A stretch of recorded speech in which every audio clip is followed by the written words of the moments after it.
Hey guys, I'm Tiffany and welcome to the Wise Skies channel. Wise Skies Collective is a metaphysical counseling company. We offer one-on-one sessions and all of the fun things, astrology, human design, Akashic records, 9-star key, mediumship, all the stuff, right? And we also offer classes, but one of our foundational things is talking about the astrology each month. It's kind of like the weather forecast. And so I'm here to talk with you about what I see for January of 2022. Now, I understand from some of you that the podcast, like the audio version, cut off in May. So I am going to address that, but I want you to know that the YouTube version is clean. And so if I left you hanging, as if you're a podcast listener, please visit. It's not a trick, but please visit our YouTube channel at Wise Skies Collective so you can get the full year forecast. A few other housekeeping notes before we jump in. January is going to be a great month. Don't worry. I have some good news for you, but I do want to invite everybody to join our membership for $22 a month. You get an Astro Tarot reading from me for all of the signs in the zodiac. You get on January 4th, April is going to do a live workshop to help you understand your Enneagram number. So you can have like basically a session with her about what your Enneagram number is. On January 6th for the membership, Leisha is going to do a human design support call. So if you've been new to human design and you're like, wait, what was that thing about my chart? Or maybe you've been in your human design experiment for a long time, you're going to have full access to Leisha on the 6th. Also, our members are getting an Akashic Records prediction from April and some 9-star key shifts from Jennifer. So lots of goodies there. I just want to invite you over and let's jump into January. Okay, so January starts with a really cool aspect. The sun is going to, where are we? Trine. Okay, I was like sextile or trine. The sun is going to trine Uranus on New Year's Day. Right. So this is a happy new year. This is an exciting aha moment. This is downloading brilliance. This is this like freshness, right? And along with that freshness, the numerology shifts for the whole year. So we're moving into a 6-year and a 7-month in January. And so to me, this is like a lot of self-reflection. This is a lot of self-study, a lot of soul searching. You might find yourself kind of unplugging and wanting to just be having some alone time, and that's okay too. There is this earthy, natural Capricorn vibe all month long where I think you're going to be able to access your own earthy magic. You know, I surround myself with plants and crystals all the time, but this could be a great time for you to maybe do something with and for and of the earth that just feels a little bit private. It's like between you and that tree, you know what I mean? And so all of those that reflections that come in nature by looking at the pond or the river, right? Like that's the kind of beautiful, magical Stevie Nicks, Bonnie Raitt vibe that is available for us here. So right at the beginning of the month. Now Venus will be retrograde, and that's okay. We're revisiting old lovers, right? Like we're revisiting things that used to just enchant us, right? We're getting back in touch with what really excites us. And this is an important thing an exercise to be going through, right? Like knowing what excites you draws it. So this is just a really powerful tool. So on the 1st, we get our good news, our clarity. Right behind that, the new moon's going to be in Capricorn in 12 degrees of Capricorn. So all of anybody with 12 degrees, like this might hit you, right, of Capricorn. So where do you need to hit the reset button? What new projects do you want to start? Yes. But also to me, it's like, I'm not ready to get out of the gates in January and like go conquer the world. To me, it's still a quiet time.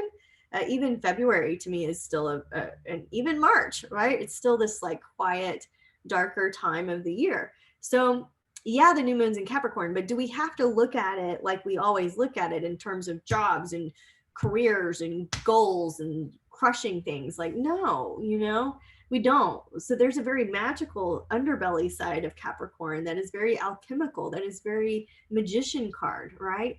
Capricorn, yes, goat on top, that mountain goat, that earthy ruggedness, but also that sea creature below that has some very wise intuition. So sure, you could renew some ideas around your public identity, your dream job, stuff like that. But you could also look at that, just that like idea of like, where do I want to reset my own personal magic in a more practical way? So stuff like, you can play with that, right? It's an anchor in the skies. Now, also on that day, Mercury is going to enter Aquarius, right? So this is your inner rebel. Mercury will be in Aquarius the 2nd through the 26th. And so you want to heads up, Mercury will go retrograde on the 14th. Venus is retrograde right now. Doesn't feel so bad to be foggy though. Like I don't have to know the mechanics of everything to enjoy the natural beauty around me, right? Like what happened there? Is somebody from Boston coming in? I don't know. But the idea here with Mercury and Aquarius is that we are ignited and fired up by futuristic thinking, right? By being involved in very Aquarian things. This is the metaphysical bookstore. This is the magician's realm. Like this is where anything can happen. This is like a den of creative thinkers, right? This is like a think tank, but with some of the world's brightest people, right? This is the realm where all things are possible. And still, as we're just in this first weekend of January, you know, all of this rugged kind of mountain alchemical mystery vibe is there for us. It's just beautiful. It's like what'll take you higher? You know what I mean? Like what's lover above for you, right? That's just the first weekend. The first week in January, we've got the 3rd through the 9th. Jupiter is going to square the North Node. Amazing, right? This is a big twist of fate. So I'm not saying that this is like, it's still that feminine, quiet, introspective, self-study time, but life might be taking you on a whole different path. And some door might be flung wide open around this time, early January for you, right? Depending on what's going on in your personal chart. But this is a turning point and it feels good. It doesn't feel like so eclipsy and so much. It feels like, oh, a breath of fresh air. You know what? I did always want to do this thing or whatever. And it's like a personal, conquering, exciting thing that maybe you were denying or part of yourself. But this is like a time when self-expression is I don't know. I feel like I'm being vague, right? But the idea here is that there's a twist of fate. There's something new. There's maybe I'll do that painting I always wanted to do. Maybe I'll move to the desert. Maybe I'll, you know what I mean? Like there's a fresh optimism is how I'll put it. All right. Now, also that week is kind of the best to me. This like 3rd through the 7th is a really spicy, juicy, love is in the air time. On the 5th, Venus will sextile Neptune. On the 6th, we get that thing with Leisha, yay. We get on the 9th, we get that collective, that Sun conjuncts Venus, right? And so there is all of these pleasurable transits, these good vibes, these good news, this fun activity, this reset, refresh, self-reflective time, right? So that first week of January, juicy, feels good, chef's kiss. And just really, you know, what do you want to use your precious energy on, right? Maybe looking at yourself isn't so bad. Maybe some of those like put your hand on the mirror and look at your inner child activities would be great, right? So the 10th through the 16th. Now we have a little bump in the road. It's going to be all right, but Mars is going to square Neptune. This is caution lights. Neptune, when Neptune's being aspected well, it's like yoga and music and bliss and everything's at one with the world and we're at the ocean and the dolphins and the mermaids and all the things, right? But when it's negatively aspected, like when Mars is squaring it, right, it feels a little bit more toxic oil spill, right? I have Mars and Neptune in my first house conjunct each other.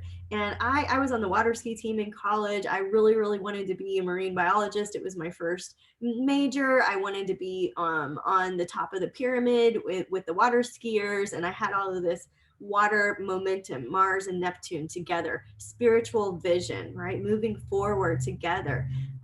But when they're square each other, this to me feels more like accidents around water. So just being really careful. Like, do you have a water filter if your city water is tainted? Are you aware maybe there's like some spill going on that we won't know about until later and you don't see any like immediate danger?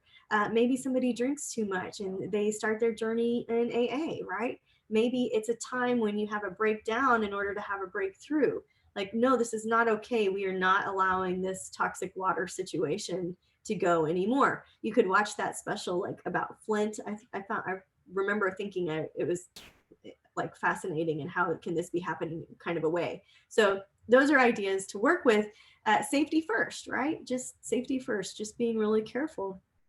Now, also that week, so we're in the 10th through the 16th here, that's second full week, where Mercury will retrograde on January 14th. It will stay retrograde until February 3rd, and it will be retrograde in Capricorn, where we're talking about, right? And Aquarius and some Capricorn. So it'll go, all the way back. So of course, the normal things, communication, travel, stuff like this, things that we set in motion can be a little bit wonky. Delays look like blessing in disguise. You might be rethinking some things, editing some things. This is a perfect time if you've written something to edit and go back over, get a group feedback thing going, get some beta readers on it, right? Aquarius rules are groups. So maybe it's time for somebody else to take a look at some of your work and not in like a judgy kind of a way, but in a like, oh, is there anything that you see that you might like me to improve, right? So being open to that. Aquarius, there is like this rebel nature to it, but it's not rebelling just for the sake of rebelling. It's like really there's that truth-seeking element to it. So looking at your standards of integrity, looking at how your thoughts have changed over time. Maybe there are some books that you're ready to donate to the library that just don't fit your philosophy anymore, right? I didn't mean to wink at you. All right, so the next week, so that's the week that looks a little like a bumpy ride, but it's not so bad, guys. It's really not, because the rest of the month, man, and then into February, we get this huge window of opportunity in February. So we're going to be good. But January 17th, we get a full moon in Cancer. Now, a lot of full moons are like, oh, the ERs are going to be full. The bars are going to be crazy. You know what I mean? There's some hectic energy to a lot of full moons. This full moon is in Cancer, and it doesn't feel as hectic to me. It feels like we really are making home a place that we want to be. The numerology is a 6, right? This is a year when more of us are at home, or we're nesting, or we're changing our style at home, right? We're feeling good at home. We're knowing what nurtures us. We understand how to remother and reparent ourselves, and we know how to connect with the divine Ma. So this full moon in Cancer is like coming full circle with that beautiful sensual goddess energy, right? So where is it? Did I tell you 27 degrees of Cancer? Now, the very next day, on January 18th, Uranus will go direct in Taurus. Okay, so, and the nodes will shift. So the North Node will shift into Taurus. Uranus goes direct. We have that Cancer full moon. It just, to me, I'm like, ooh, that feels so juicy. It might be like a little slow time travel-y feeling when any of the outer planets go direct or retrograde. But generally speaking, the node shifts. This is often described as the North Node is the head of the dragon, and what you're eating, what you're digesting, what you're hungry for. And then the South Node is what you're releasing, what you're emitting, what you're omitting, right? What's detoxing and purging. And so what's happening is the head of the dragon is moving from Gemini, what we've been learning, these great, big, huge aha moments, these philosophies that we've adopted just because, and like, it's just family, or it's just because, or, like all these doctrines that kind of get into us with the South Node in Sagittarius. We're shifting out of that now and into the North Node in Taurus. What feels real, what feels grounded, what feels like a long-term commitment, what feels good in your body, what feels sensual, what feels practical, and what feels like it has a lot of integrity, financial integrity, and also what feels like really stable with your food supply. All right, so North Node in Taurus, embracing what is, what's real, right? What's real. And also eliminating all of the Scorpio things that aren't so healthy for us, the manipulation, the lies, the jealousy, the cheating, the power plays, right? Like there's some really good, like Scorpio is a great villain, right? So it's just like, how can we let go of some of those? And on the other side of Scorpio is this beautiful Phoenix rising of transcendence, somebody that has walked the deep, dark path of trauma and healed the wounds and is ready to kind of move through that and to go into the white hot center and not have to feel those the depth of all of the things that Scorpio can conjure up for you. So wow, like, and that's an 18-month cycle. So that's a long time. So it's not like all going to happen on the 18th, right? It's like this 18-month cycle that we're shifting into. So enjoy it, because it feels very sensual and physical and juicy, and also very earthy and muddy, right? And very seed planty and very heirloom seed planty, like Uranus and Taurus, like very quirky. And I ordered some crazy seeds and I can't wait to get them. I cannot wait to see what I can grow that's just kind of oddball this year. So that's one way I'm activating this whole January thing. Now on the 20th, the sun is going to enter Aquarius. So happy birthday to our Aquarius tribe. All of you independent, unconventional, brilliant thinkers. We love you and we see you. And just a big glitter bomb of happy birthday to you. If you have Aquarius birthdays in your life, they're going to be January 20th through February 18th. So if you want to plan ahead, get them maybe a session with us at Wise Guys. Maybe they want a tarot reading. I don't know. Let's see. They get the 5 of Cups reversed. So they too are overcoming some grief, maybe, right? Just for some fun. The last week of January, the last full week is the 24th through the 31st. Mars will be in Capricorn. And I've been talking about this with some of my other friends on the other channels about like, what mountains are you climbing?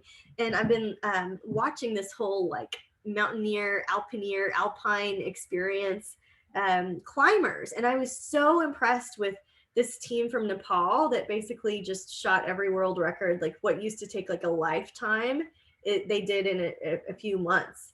And I guess what was so impressive to me wasn't necessarily the physicality of it, because that sounds crazy, right? Like I don't want to do that to myself. Like I'll look at the postcard and I love the feeling of being vital and being alive and being on top of the mountains, but I don't need to go do all of the 8,000ers. You know what I mean? Like personally is not something that I need to do right now. But what I loved is the kind of main character, if you will, provides all of this hope and for humans, you know, like he's got this brotherly love, like, look, this is possible.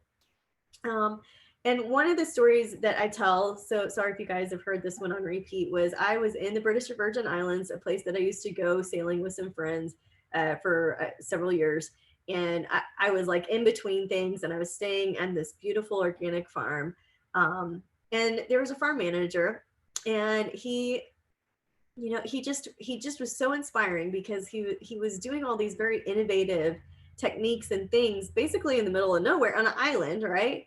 And he said, you know, if it can be done, if it's something that's done with these hands and this heart and this mind, I have that, right? I have those things. Like I can do any of this. I can do anything. And it wasn't like cocky or arrogant or egotistical. It was just so much hope and so much courage and so much curiosity, right? And so much real-time trying things, like chopping wood and carrying water, figuring out what does and doesn't work, right?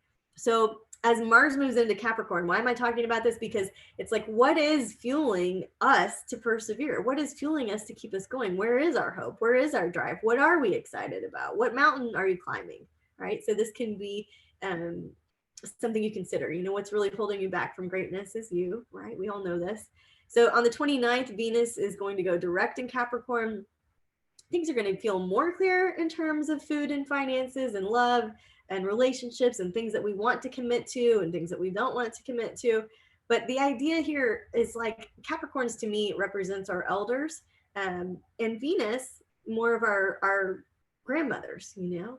And so if you don't have grandmothers, that's okay. Just pick the oldest, wisest woman you can find. Maybe she's got even your sign, right? It's very important for me as a young Scorpio to have an older Scorpio to be like, come this way, honey. I see you. I know what you're doing, right?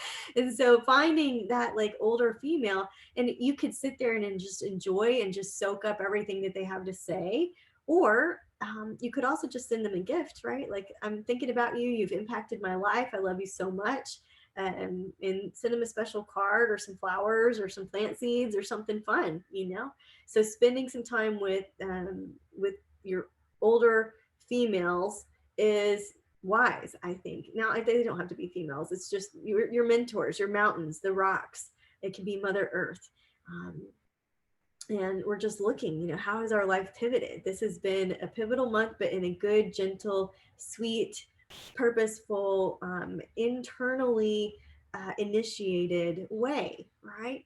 again, not a year to go crush and rush and master things. This is a much softer, sweet, at home. What do I understand now differently? What do I see now differently? And what am I aware of in this grand experiment of my human life?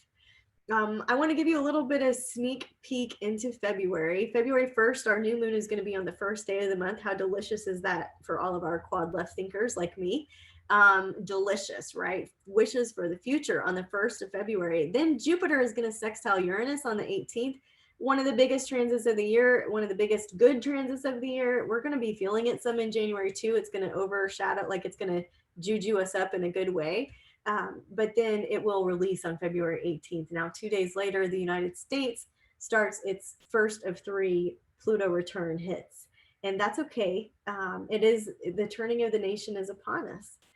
This one doesn't feel so dark and heavy now. I think we're going to feel it July through December. So if you haven't checked out the 2022 predictions, please do, because I go into it there. Now, let's see, February, that's good. So I just wanted to give you a little bit of heads up on that. We are going to have an ancestry focus in February. I focus on relationships and ancestry, and I have some special things planned for you.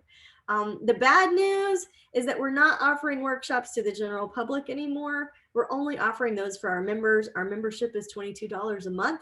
I hope you join us. It's a really cool group of people that have really just done that self-reflective journey. They're fellow seekers and travelers, leaders and teachers in our community, and I just welcome you to try it out. You can cancel anytime. I'm just excited about our January offers and that freshness of it, and also the stillness of it. So I hope that this finds you well. I hope you have a beautiful January wherever you are, however you choose it.